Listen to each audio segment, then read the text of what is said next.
وہ سب شرطر سے اسے دیکھ رہے تھے، سفید چٹی شکل اور گولڈن وائٹ بالوں، پلکوں اور بھوموں والا بے حد ہینڈسم البینو لڑکا اکرما سلطان تھا، جو تقریباً ارتضیٰ کا ہی ہم عمر تھا اور واقعی دکھنے میں سیم ٹو سیم ارتضیٰ جیسا تھا۔ ارتضیٰ شاکڈ کھڑا اسے دیکھتا رہ گیا۔ یقیناً اگر ارتضیٰ اس وقت بدلے ہوئے حلیے میں نہیں ہوتا تو اکرما کے تاثرات بھی اس ارتضیٰ سے مختلف نہیں ہوتے، مگر ارتضیٰ اپنا حلیہ بدل کر آیا تھا، اسی لیے اکرما جانچتی نگاہوں سے اسے دیکھ ضرور رہا تھا، مگر اس کی آنکھوں میں ارتضیٰ جیسی بے یقینی نہیں تھی، بلکہ اس کی گہری مرون شربتی آنکھیں ارتضیٰ کے ساتھ باری باری ان سب کا جائزہ لے رہی تھی۔ اکرما کے ساتھ کھڑا ابان بھی ان سب کو ہی دیکھ رہا تھا، مگر باقی سب کے مقابلے اس کا زیادہ دھیان ارتضیٰ کی طرف تھا، جبکہ ساری زارون کی کیفیت بھی ارتضیٰ جیسی ہی ہو رہی تھی۔ وہ حیرت تو بے یقینی سے کبھی ارتضیٰ تو کبھی اکرما کو دیکھ رہے تھے، اور زیب کی فضول گوئی انہیں اس وقت 100% درست لگی۔ السلام علیکم۔ زیب کیونکہ اکرما سے پہلے ہی مل چکا تھا، اسی لیے وہ اپنے بھائیوں کی طرح حیران پریشان نہیں تھا، بلکہ اس نے ان تینوں کے اس حیرت بھرے انداز کو دیکھ کر خود ہی اکرما اور ابان کو پر اعتماد انداز میں سلام کرنے میں پہل کی تھی۔ وعلیکم السلام، امید ہے آپ کو زیادہ دیر انتظار کی زحمت نہیں اٹھانی پڑی ہوگی، میں فکس ٹائم پر آیا ہوں، اکرما نے صاف شستہ اردو میں کہتے ہوئے سامنے وال کلاک کی طرف اشارہ کیا تھا۔ گھڑی پورے 3 بجائے تھی۔ وہ چاروں بے اختیار وال کلاک کی طرف دیکھ کر اس افریقی گارڈ کی بات پر ایمان لے آئے تھے، ساتھ ہی اکرما کی شستہ اردو بھی انہیں چونکانے کا باعث بنی تھی، حالانکہ زیب انہیں بتا چکا تھا کہ اکرما بہت صاف اردو بولتا تھا۔ آپ بالکل ٹھیک وقت پر آئے ہیں، ہاں ہم لوگ ذرا جلدی آ گئے تھے، اس بار جواب زارون نے دیا، اور اس کی بات سن کر اکرما نے اس بات میں سر ہلا دیا تھا۔ شاہ زیب، تعارف نہیں کرواؤ گے؟ ان میں سے کون تمہارے باس ہے جو یہاں شعیب کی جگہ پر کام کر رہے؟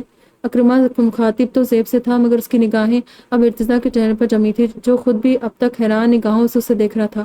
اکرما کے لیے حیرت نہیں تھی، وہ ایسی نگاہوں کا عادی تھا، جانتا تھا کہ اس کے رنگ و روپ کی وجہ سے پہلی بار ملنے والے لوگ اسے ایسی بے یقینی سے دیکھتے تھے۔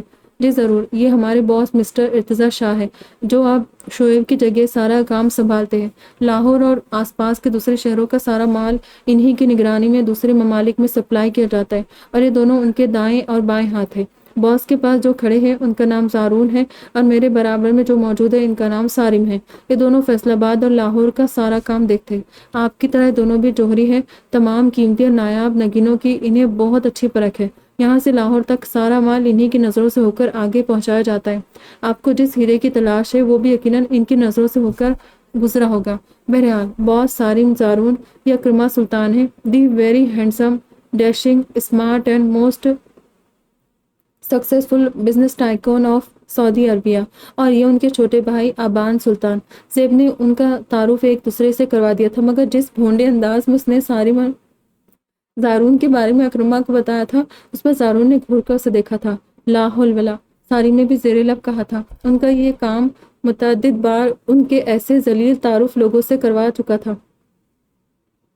Nice to meet you mister Irtaza Shah, Saarim and Zaroon, بیٹھے آپ لوگ پلیز۔ اور یہ کیا، آپ نے تو کچھ لیا ہی نہیں؟ چائے بھی رکھے رکھے ٹھنڈی ہو گئی۔ اکرما نے ٹیبل پر رکھے لوازمات پر ایک سرسری نظر ڈالتے ہوئے ان کے سامنے والے دوسرے صوفے پر اپنی جگہ سنبھال لی تھی۔ آبان بھی اس کے ساتھ ہی بیٹھ گیا تھا۔ سیم ہیئر مسٹر اکرما سلطان، اور کھانے پینے کے تکلفات میں پڑنے سے بہتر پہلے کام کی بات کر لی جائے۔ مجھے شاہ زیب نے پوری بات بتا دی ہے۔ آپ کو ہماری وجہ سے اتنی پریشانی کا سامنا کرنا پڑا، اس کے لیے ہم معذرت خواہ ہیں، مگر ان دنوں یہاں حالات خاصے خراب ہو چکے ہیں۔ کچھ دن پہلے نہ جانے کس نمک حرام نے اپنی اصلیت دکھاتے ہوئے مال کی سپلائی کے عین وقت پولیس کو خبر دے دی تھی، جس کی وجہ سے ہمارا بے حد نقصان ہوا ہے۔ کروڑوں کے مال کے ساتھ شعیب اور میڈم بھی پکڑے گئے۔ بیرون ملک آرڈر وقت پر نہیں پہنچا، جس کی وجہ سے آپ جیسے لوگ کتنے ہی غیر ملکی کلائنٹس کو بھی ہم سے سخت شکایت ہوئی ہے، مگر ہم مجبور ہیں۔ لاہور کی پولیس ان دنوں بہت الرٹ ہو گئی ہے، ہمیں بہت سنبھل کر کام کرنا پڑ رہا ہے۔ پھر بھی ہم کوشش کریں گے کہ آپ کو یہاں جس کسی کی بھی تلاش کھینچ لائی ہے اسے ڈھونڈنے میں آپ کی مدد کر سکے۔ یہ دونوں میرے بھروسے کے بندے ہیں، لاہور کا تمام کام ان دنوں یہی سنبھال رہے ہیں۔ آپ کے پاس اگر اس لڑکی کی کوئی تصویر ہو تو آپ ہمیں دکھائیں تاکہ اسے ڈھونڈنے میں آسانی ہو۔ ارتضیٰ نے اکرما کو دیکھتے ہوئے جس قدر اعتماد سے بات کی تھی، اسے بغور دیکھے اکرما کو ایک لمحے کے لیے بھی ذرا سا شبہ نہیں ہوا کہ وہ کسی یکسر انجان بندے سے بات کر رہا ہو۔ کوشش نہیں مسٹر ارتضیٰ شاہ، کوشش نہیں، مجھے رزلٹ چاہیے۔ مجھے ہر حال میں ہر قیمت پر وہ لڑکی چاہیے جس کے لیے میں اپنا تمام کام چھوڑ کر اتنا لمبا سفر کر کے یہاں آیا ہوں۔ تمہارے ملک میں ان دنوں کیا حالات ہے؟ تم لوگ کیسے اور کس سچویشن میں یہاں کام کر رہے ہو، مجھے ان سب باتوں سے کوئی سروکار نہیں، مجھے بس وہ لڑکی چاہیے، وہ بھی جلد سے جلد۔ قیمت اتنی ملے گی جتنی تم چاہو گے، مگر لڑکی وہی ہوگی جو مجھے چاہیے۔ اکرما نے ارتضیٰ کی طرف قدرے جھکتے ہوئے مضبوط اور ٹھوس لہجے میں اسے باور کروایا تھا، اور اس کے چہرے کو بغور دیکھتے ارتضیٰ نے بھی اس بات میں سر ہلا کر اسے اپنی رضامندی دے دی تھی۔ ٹھیک ہے، پہلے مجھے فوٹو دکھائے، میں دیکھنا چاہتا ہوں کہ ایسی کون سی لڑکی ہے جس کی تلاش میں آپ جیسے اتنے مصروف انسان کو اپنے تمام ضروری امور چھوڑ کر یہاں آنے پر مجبور کر گئی۔ ارتضیٰ کے کہتے اکرما نے آبان کو اشارہ کیا، اور آبان نے اپنے ہاتھ میں موجود ٹیب میں ان لاک کرتے ہوئے اس پر کچھ سیکنڈز انگلیاں چلانے کے بعد اسکرین ارتضیٰ کے سامنے کر دی۔ ارتضیٰ نے ٹیب ہاتھ میں تھام کر جیسے اسکرین کو دیکھا، اس کے سر پر گویا روم کی پوری چھت آ گری، پیروں سے جیسے زمین کو کسی نے کھینچ لیا ہو۔ چہرے پر پھیلے نرمی بھرے تاثرات تیزی سے تبدیل ہو کر پتھریلے ہو گئے تھے، آنکھوں میں لہو اتر آیا تھا، جبڑے ضبط سے بھیج گئے تھے۔ اسکرین پر جگمگاتی دو تصویریں جن دو ہستیوں کی تھیں، ارتضیٰ کے لیے وہ دونوں بےحد معتبر و محترم تھے، یہ اس کے گھر کی عزتیں تھیں۔ ایک کا رشتہ ملک ہاؤس سے جڑا تھا تو دوسری شاہ حویلی کی چھوٹی بہو تھی۔ ہاں، وہ تصاویر اشال اور زورین کی تھی۔ اشال ارتضیٰ کی چھوٹی لاڈلی بہن اور سگے چھوٹے بھائی کی بیوی تھی، جبکہ زورین سے بھی اس کا یہی رشتہ تھا، وہ اس کی چھوٹی بھابھی اس کے چھوٹے بھائی زیب کی بیوی تھی۔ یہ تصویر اشال کی شادی والے دن کی تھی۔ پنک لہنگے میں اپنا خوبصورت کھلکھلاتا چہرہ سامنے کے حوروں کو شرماتے اپنے بے حد حسین روپ کے ساتھ اشال اپنے ساتھ پیچو گولڈن گاؤن میں مومی گڑیا جیسی زورین کو بازو سے پکڑے کھڑی تھی، جو کسی طور پر اشال سے کم نہیں لگ رہی تھی۔ دونوں کی بے پناہ خوبصورتی آنکھوں میں ٹھہرا کر رہی تھی۔ تصویر کا بیک گراؤنڈ جس جگہ کا تھا وہاں بارات والے دن عورتوں کا انتظام کیا گیا تھا۔ تصویر کسی نے زر اور اشال کی شادی والے دن لی تھی، مگر یہ اکرما کے پاس کیسے پہنچی؟ یقیناً شکیل اور اس کے بندوں کا کارنامہ تھا، کیونکہ اشال کی بارات والے دن ہی شکیل نے ان پر حملہ کیا تھا۔ ارتضیٰ پھٹی پھٹی نظروں سے تصویر کو دیکھ رہا تھا، اور اس کی ساکت کھلی نگاہوں کا اکرما بھی تولتی نظروں سے دیکھ رہا تھا، جس کا احساس ارتضیٰ کو بھی کچھ منٹ کے بعد فوراً ہو گیا تھا۔ اسی لیے اس نے سرعت سے اپنے تاثرات کو نورمل کیا، ورنہ دل چاہ رہا تھا کہ اپنے سامنے بیٹھے اس بے حد حسین شخص کے پرکھچے اڑا دے، اس کو اس قدر مارے کہ مار مار کر لہولہان کر دے، اس کے بخیے ادھیڑ کر رکھ دے۔ اس وقت اس نے خود پر کس طرح کنٹرول کیا وہی جانتا تھا۔ اس کے کام کی نوعیت ایسی تھی کہ اس کے دوست کم دشمن ہزار تھے، آئے دن اس کا واسطہ اسی طرح کے خبیث لوگوں سے پڑتا تھا، تبھی بے حد احتیاط برتتا تھا، ہر وقت الرٹ رہتا۔ ساحر شیرازی، سارم اور سیف کے ساتھ ذوالفقار شاہ کا اتنا قریبی رشتہ تھا، مگر وہ لوگ اس کے ساتھ ہی اس کام سے جڑے تھے، اس لیے ارتضیٰ نے اتنے سالوں تک ان سب کو بھی حویلی میں آنے سے روک کے رکھا تھا کہ خود ارتضیٰ سمیت ہر وقت ان لوگوں کے پیچھے دشمنوں کی نظریں لگی رہتی تھی۔ ارتضیٰ نہیں چاہتا تھا کہ کوئی بری نظر اس کے گھر تک پہنچے۔ اس نے ہمیشہ اپنے گھر کی عورتوں کو 7 پردوں میں چھپا کر رکھا تھا، مگر آج وقت اسے کس موڑ پر لے آیا تھا کہ اس کے گھر کی عزتوں پر اکرما جیسے شخص کی نظر پڑ چکی تھی۔ جبکہ ارتضیٰ کے ساتھ زیب کی نظریں بھی جب اسکرین پر پڑی تو ہٹنے سے انکاری ہو گئی، آنکھوں میں لہو اتر آیا، مگر ارتضیٰ نے آرڈر دیا تھا کہ ہوٹل میں سچویشن چاہے جیسی بھی ہو، وہ لوگ بنا اس کے آرڈر کے کوئی بھی ایکشن نہیں لیں گے۔ مگر یہ تو 2 لڑکیاں ہیں، اور ان میں سے ایک تو دلہن لگ رہی ہے، مطلب شادی شدہ ہے، یقیناً آپ کو اس کے ساتھ والی دوسری لڑکی چاہیے ہوگی۔ کچھ منٹوں بعد ارتضیٰ نے خود پر ضبط کے کڑے پہرے بٹھاتے ہوئے ٹیب زارون کے ہاتھ میں دے دیا تھا اور اسے نظروں ہی نظروں میں کام رہنے کا اشارہ کیا۔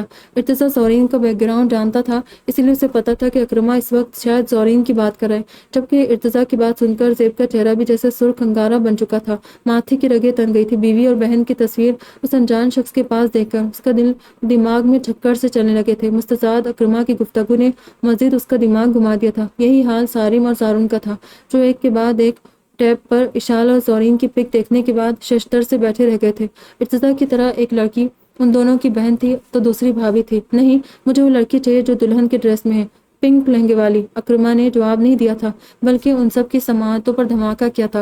اس کا جواب سن کر ان چاروں پر جیسے کسی نے کھولتا ہوا تیل ڈال دیا تھا۔ اکرما کی اس جسارت پر بعید نہیں تھا کہ وہ تینوں اٹھ کر اس کا منہ توڑ دیتے کہ اچانک ارتضیٰ نے اپنے سیدھے ہاتھ کا پنجہ کھول کر ہاتھ ہوا میں بلند کیا۔ یہ واضح اشارہ تھا کہ تینوں اس وقت بالکل شانت رہیں۔ وہ تینوں اس کا اشارہ پاتے ہی جیسے شدید بے بسی سے بالکل ڈھک گئے اور شکایتی نگاہوں سے ارتضیٰ کا چہرہ دیکھنے لگے تھے۔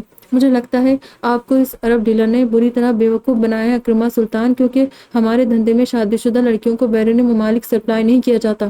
ان چاروں میں سے ارتضیٰ نے ہی سب سے پہلے خود کو سنبھالتے ہوئے اپنے سامنے بیٹھے اکرما کی آنکھوں میں آنکھیں ڈال کر کہا، جبکہ اکرما اس کی بات سن کر چونک گیا۔ اسے واقعی یہی بات نہیں پتا تھی، تبھی اس نے اپنے گھٹنے پر کونی رکھ کر ارتضیٰ کی طرف جھکتے ہوئے بغور اس کی آنکھوں میں دیکھا تھا۔ لینسز کا سہارا لے کر بھی ارتضیٰ روشنی میں اپنی آنکھوں کو مکمل کھول نہیں پا رہا تھا۔ اکرما نے شدت سے اس چیز کو نوٹ کیا تھا کہ اس کے سامنے بیٹھے بندے کے دیکھنے کا انداز ہو بہو خود اکرما جیسا ہی تھا۔ جیسے وہ خود تیز روشنی میں پوری آنکھیں نہیں کھول پاتا تھا، اسی طرح ارتضیٰ کی آنکھیں بھی تیز روشنی میں چندھیا رہی تھی۔ مجھے اس بات سے بھی کوئی لینا دینا نہیں ہے ارتضیٰ شاہ کہ بیرونی ممالک بیچی جانے والی لڑکیاں کنواری ہوتی ہے، شادی شدہ، نہ ہی مجھے دوسری کسی لڑکی میں کوئی دلچسپی نہیں۔ مجھے صرف یہی لڑکے چاہیے۔ یہ اگر شادی شدہ بھی ہے تو کوئی مسئلہ نہیں، کیونکہ اس کی جتنی قیمت میں نے ادا کی ہے اس سے میں یورپ کے کسی بھی ملک کی 100 انٹچ لڑکیاں خرید سکتا ہوں، مگر مجھے وہ انٹچ لڑکیاں نہیں، بس یہی ایک لڑکی چاہیے۔ تم اسے کہاں سے اور کیسے لے کر آتے ہو یہ تمہارا درد سر ہے۔ ویسے تم سب کے چہرے ان لڑکیوں کو دیکھ کر اتنے سنجیدہ کیوں ہو گئے؟ تم میں سے کوئی ان لڑکیوں کو جانتا ہے کیا؟ اکرما نے ارتضیٰ کے بعد وہ تینوں کے وجیح چہروں پر سجے گمبھیر تاثرات کو دیکھتے پوچھا تھا، جو ایک کے بعد ایک زورین اور اشار کی تصویروں کو دیکھ کر جیسے اندر ہی اندر کھول رہے تھے۔ ان چاروں کی حالت پنجرے میں بند ان زخمی شیروں جیسی ہو رہی تھی جو گھائل ہو کر بے حد خطرناک ہو چکے تھے۔ نہیں، شاید شعیب ان لڑکیوں کے بارے میں جانتا ہو، میرے سامنے تو اب تک یہ لڑکیاں نہیں آئیں۔ ارتضیٰ نے ہی اس بار بھی خطرناک حد تک سنجیدہ آواز میں جواب دیا۔ اوکے، تو جاؤ شعیب سے پتہ کراؤ۔ اب یہ مت کہنا کہ جیل میں ہے تو تم اس سے مل نہیں سکو گے۔ مجھے یقین ہے تمہارے اتنے ذرائع تو ہوں گے ہی کہ اس سے جیل میں ملاقات کر سکو۔ ان دونوں لڑکیوں میں سے صرف یہ دلہن مجھے چاہیے۔ جتنی جلدی ہو سکے اس کو ڈھونڈو، پیسے کی فکر مت کرنا، جتنی رقم کی ضرورت ہو لے لو، اس ایک لڑکی کے بدلے تو تم سب پر خزانوں کے منہ کھول دیے جائیں گے۔ اکرما نے کہتے ہوئے آبان کو اشارہ کیا تھا اور آبان نے ان کے سامنے پڑی ٹیبل پر ڈھیر ساری ہری ہری گڈیاں رکھ دی تھی۔ دینار، درہم، ریال، ڈالر، پاؤنڈ سے لے کر دنیا کی جس کرنسی میں رقم چاہیے بتا دینا۔ فی الحال یہ 5-5 ہزار کے پاکستانی کرنسی نوٹ ہے، ان سے کام چلاؤ، کم لگے تو بھی بنا ہچکچاہٹ کے بتا دینا، پیسے کا کوئی مسئلہ نہیں۔ ویسے ایک بات بتاؤ، تمہارے دھندے سے جڑنے کے بعد بھی یہاں لڑکیاں شادی کر لیتی ہے؟ یعنی تمہارے ملک میں اتنے دل گردے والے مرد ہوتے؟ انٹرسٹنگ، اکرما نے مضحکہ خیز انداز میں کہکا لگاتے کہا، اور ایک بار پھر وہ چاروں ضبط سے بل کھا کر رہ گئے تھے۔ میرا خیال ہے ہمیں اب چلنا چاہیے اکرما سلطان، مزید گفتگو اگلی ملاقات پر ہی ہوگی، اور یہ پیسہ فی الحال سنبھال کر رکھیں، وقت آنے پر تمام حساب کتاب ایک ساتھ کلیئر کر کے آپ سے بہت کچھ وصول کریں گے۔ ارتضیٰ نے ایک جھٹکے سے اپنی جگہ سے اٹھتے ہوئے سرد موری سے کہا، اس کی آنکھوں سے نکلتے شعلے جسے اکرما کو جھلسانے کے در پہ تھے۔ آبان نے بغور ارتضیٰ کے چہرے پر چھائی برہمی نوٹ کی تھی، جبکہ اکرما بھی ارتضیٰ کے اٹھتے ہی خود بھی اٹھ کھڑا ہوا۔ بالکل، امید ہے جلدی سے جلد تم میرا کام مکمل کر دو گے، اکرما نے ارتضیٰ کے سامنے ہاتھ پھیلاتے کہا۔ ارتضیٰ نے ایک نظر اس کے پھیلے ہاتھ کو دیکھا، پھر اسبات میں سر ہلاتے ہوئے اس کے ہاتھ کو تھام لیا تھا، اور ایک کے بعد ایک وہ چاروں اس سے ہاتھ ملا کر رخصت ہو گئے تھے۔ کفیل، ان چاروں کے باہر نکلتے اکرما نے اپنے ایک گارڈز کو آواز دی جو لپک کر اس کے پاس آیا تھا۔ حکم اکرما سلطان۔ گارڈ دونوں ہاتھ باندھ کر مؤدب سے بولا، ان چاروں پر کڑی نظر رکھو، مگر دھیان رکھنا ان کے سائے کو بھی اس کی خبر نہ ہو سکے کہ کوئی ان پر نظر رکھ رہا ہے۔ سب سے پہلے ان کے پتے ٹھکانے کی کھوج لگاؤ، پھر یہ جہاں جاتے جس سے بھی ملتے ہیں مجھے ایک ایک پل کی خبر دو۔ میری چھٹی حص کہہ رہی، یہ اس لڑکی رباب کو اچھی طرح جانتے مگر مجھ سے چھپا رہے۔ اکرما نے گارڈ کو آرڈر دیتے ہوئے کہا، جی اکرما سلطان۔ گارڈ فوراً اس کو حکم بجا لانے کے لیے واپس پلٹ گیا تھا۔ یہ لوگ کچھ عجیب سا بہیو نہیں کر رہے تھے اکرما؟ مطلب یہ رباب اور اس لڑکی کو دیکھتے ہی اس قدر سنجیدہ بلکہ غصہ ہو گئے تھے؟ شاید تم ٹھیک کہہ رہے ہو، یہ ان دونوں میں سے کسی کو تو جانتے۔ ارے ارتضیٰ شاہ، تم نے اس کو دیکھنے کا انداز نوٹ کیا؟ یہ بالکل تمہاری طرح آنکھیں سکیڑ کر دیکھتا ہے۔ یہ سٹائل تو تمہارا بابا کا، اعظم شفیق اور ابو بکر کا ہے نا؟ یعنی تم سب البینو لوگ ایسے دیکھتے ہیں، جبکہ ارتضیٰ شاہ تو بظاہر نارمل لگ رہا تھا۔ آبان اس پوری ملاقات کے دوران خاموش بیٹھا، بس سب کے تاثرات نوٹ کر رہا تھا، اسی لیے اب وہ پرسوچ نظروں سے اکرما کے چہرے کو دیکھتے بولا، یہ لوگ خود کو جو دکھا رہے تھے اصل میں وہ ہے نہیں آبان۔ یہ اکرما سلطان کو ٹارچ دینے آئے تھے، مگر جانتے نہیں کہ میری آنکھوں میں دھول جھونکنا اتنا آسان نہیں ہے۔ خیر جو بھی ہے، لیکن ہم اس بار بالکل صحیح بندوں سے ملے، فکر مت کرو، اب یہی لوگ ہمیں رباب تک پہنچانے والی سیڑھی بنیں گے۔ اکرما نے پرسوچ نگاہوں سے فرش کو گھرتے کہا، تب اس کا سیل بجنے لگا۔ اسکرین پر عمر کا نمبر بلنک کر رہا تھا۔ عمر کی کال ہے، یعنی بابا سب کے ساتھ یہاں آ چکے۔ اکرما نے کہتے آبان کو اشارہ کیا اور وہ ٹیبل پر پڑے نوٹ اٹھاتے ہوئے دوبارہ اپنے روم میں چلا گیا تھا۔ صاحب یہی دن ہوتے ہیں سجنے سورنے کے، ابھی کل ہی تو تمہاری شادی ہوئی ہے اور تم ہو کہ شادی سے پہلے کی طرح بالکل سمپل رہنا چاہتے ہو۔ یہ سیٹ دیکھو، تمہارے ڈریس سے بالکل میچ کر رہے ہیں، مجھے ابھی زورین نے دیا ہے، تم پر کتنا پیارا لگے گا، پہن کر دکھاؤ ذرا۔ روم سے آتی علایا کی خوبصورت آواز پر اشال کے قدم دروازے پر ہی تھم گئے اور لبوں پر شوق سی مسکراہٹ پھیل گئی تھی۔ یہ ہار سنگار بعد میں کرنا، پہلے سارم سے تو مل لو۔ روم میں داخل ہوتی اشال نے اپنی آواز کو قدر موٹا کرتے شرارت سے کہا۔ اس کے پیچھے اندر آتی زورین بھی اشال کے انداز پر مسکراتی تھی، جبکہ اس کی آواز سن کر علایا اور صحابیہ دونوں ہی ایک جھٹکے سے پلٹی۔ اشال! صحابیہ اس کو دیکھ کر خوشی سے چیختے دوڑ کر اشال کے گلے لگی تھی۔ مسکراتی علایا بھی دیورانی کو دیکھ کر اس کے پاس چلے۔ اف، میرے سارم بھیا سے ملنے کی اتنی بے قراری لڑکی، ذرا دم تو لو۔ اشال نے اسے خود سے الگ کرتے دوبارہ شرارت سے کہا۔ صحابیہ اس کی بات سن کر جھینپ کر رہ گئی۔ اشال نے چمکتی آنکھوں سے سرتاپا بغور گڑیا جیسی صحابیہ کا جائزہ لیا، جو ریڈ گرین کلر کمبینیشن والے بھاری کامدار سوٹ اور بھاری جویلری میک اپ سے سرتاپا سجی سوری اس قدر حسین لگ رہی تھی کہ اشال نے بے ساختہ اس کی پیشانی کو چومتے اس کی بلائیں لے ڈالی۔ نئی دلہن والے حلیے میں سجی سوری جیپی جیپی سے صحابیہ اس وقت نظر لگ جانے کی حد تک خوبصورت لگ رہی تھی۔ بدتمیزی مت کرو، ہم تمہیں بہت یاد کر رہے تھے اشال، کاش کل تم بھی ہمارے ساتھ ہوتی۔ صحابیہ نے اشال کا کان کھینچتے ہوئے کہا۔ اشال اس سے کان چھڑا کر مسکراتے ہوئے، بدتمیز لڑکی، نند کے کان کھینچتی ہو؟ اپنے بھیا کو بتا دیا تو خیر نہیں تمہاری۔ اشال مصنوعی انداز میں صحابیہ کو گھرتے بولی اور آگے بڑھ کر علایا کے گلے جا لگی۔ زورین سے اشال اس کے روم میں ہی مل چکی تھی اور وہی اسے مہمان کھانے میں لے کر آئی تھی۔ اشال اگر بھابھیوں سے ملنی تو ایک نظر ذرا اپنے سارم بھیا کی مما یعنی اپنی پھپھو کی طرف بھی ڈال لو۔ نگمانہ شیرازی کی آواز پر اشال نے پلٹ کر انہیں دیکھا اور پھر وہ پورا منہ حیرت سے کھولے اپنے سامنے کھڑی نگمانہ کو دیکھتی رہ گئی تھی۔